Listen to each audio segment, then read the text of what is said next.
Hello everyone and welcome. Today we're going to be doing some linear inequalities, okay? And let's get introduced with a few signs, okay?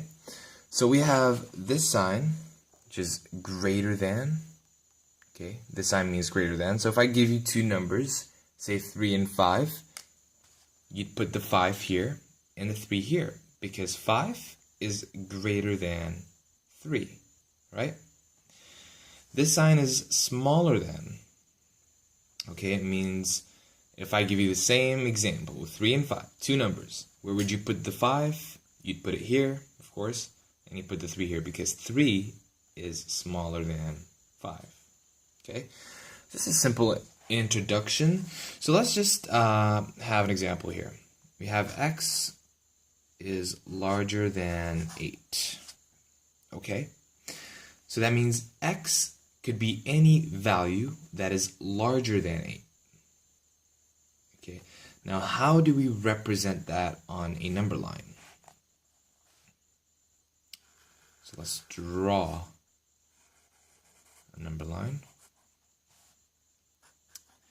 And we have the number 8.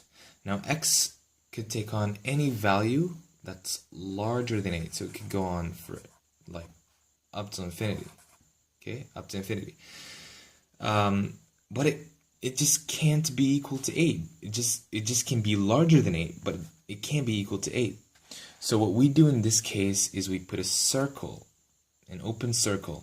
And that open circle says that x cannot equal 8. That means 8 is excluded. So the open circle means 8 is excluded. Okay? Same thing goes here. Let's say x is smaller than 5. Okay. Draw a number line. We have 5. And x is smaller than 5. Okay, so x could go up to or down to negative infinity. Okay. And it could take on any value that's less than 5, from 5 to negative infinity. But 5 is not included because it's just smaller than. It's not smaller than or equal to. So in these signs, we're gonna get introduced to another notation or indication. So we have x is larger than or equal to, let's say, 10. Okay, so we draw a number line, and we have 10. Now x could be larger than, x is larger than, is greater than, or equal to 10. So x could take on any value that's larger than 10, and it could also be equal to 10. Okay, so that's our new sign here, the closed circle. The closed circle means that x could equal to 10. It's including 10. Okay, so let's put that in our signs. The open circle means excluding. And the closed circle, or the closed dot, is including. Okay? So it could go on to infinity again. Okay, and here finally we have, let's take x is smaller than or equal to 3. So we draw a number line. We have 3. X could be smaller than 3. It could be any value that's smaller than 3, and it could also be 3. So we put the the closed circle. The closed circle means including. It could also include. It could also be equal to 3. So including 3. Okay, so we're going to use that and what we've learned previously from algebraic equations from the previous videos to solve some inequalities, some linear inequalities, some examples on linear inequalities. So let's start out with the first example, but I just want to introduce you to something also before we move on to solving examples. if we have 5, let's say 5 is smaller than 7, okay? If we add 1, remember the game. Do one thing on one side, do it to the other side, okay? So if we add 1 here, we have to add 1 here. So we have 6 is smaller than 8. So it's true. That's correct. Okay, so if we add, we keep the sign by itself. We don't change it. Now, if we subtract 1, we have 5 is, we're back to 5 is smaller than 7. So is that correct? Is 5 smaller than 7? Definitely. So it's correct. So if we add or subtract, we keep the sign. Now obviously this is not a very good proof, but you can go on forever. You can take on any example. The sign must be maintained. Okay.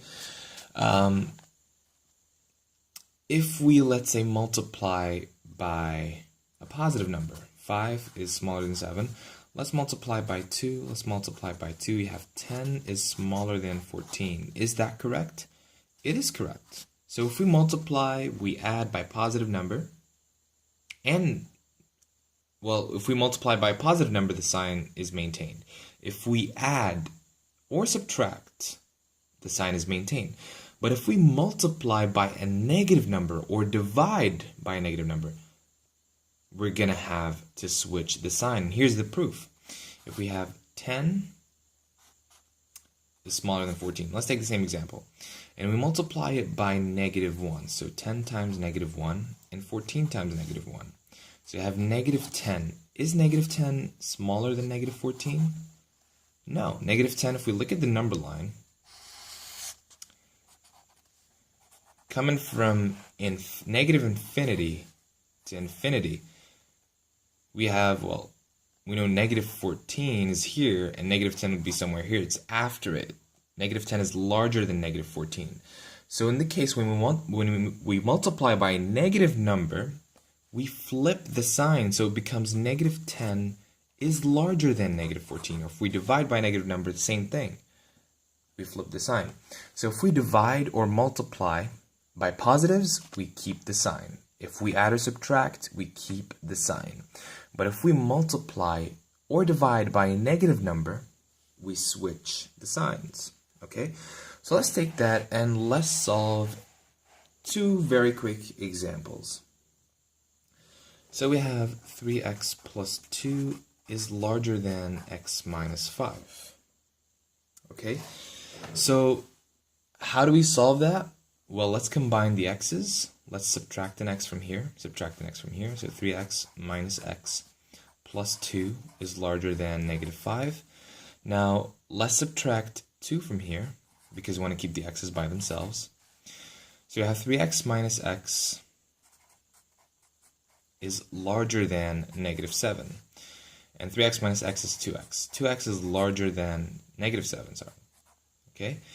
So we divide by 2, we divide by 2. Do we flip the sign? No, because we're dividing by a positive number. So x is larger than negative 7 over 2. And how would we represent that on the number line? Okay, so x could be any value that's larger than negative 7 over 2. So let's assume negative 7 over 2 is here. We put an open circle to show that it's excluding negative 7 over 2. It can't be equal to it, but it can be larger than it. Okay? So this is how you'd represent it. Okay? So let's solve one more question.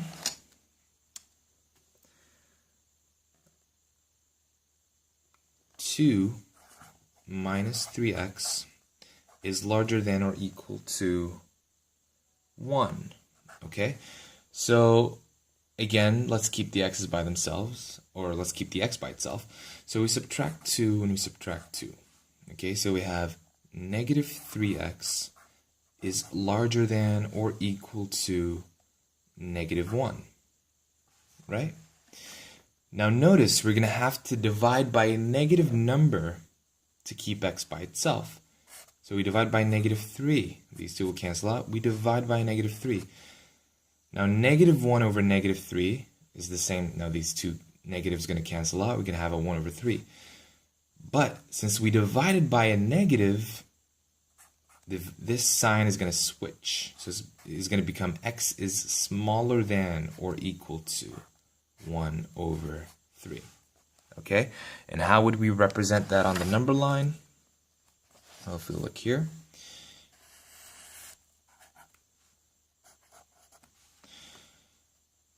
so 1 over 3 is here, let's say.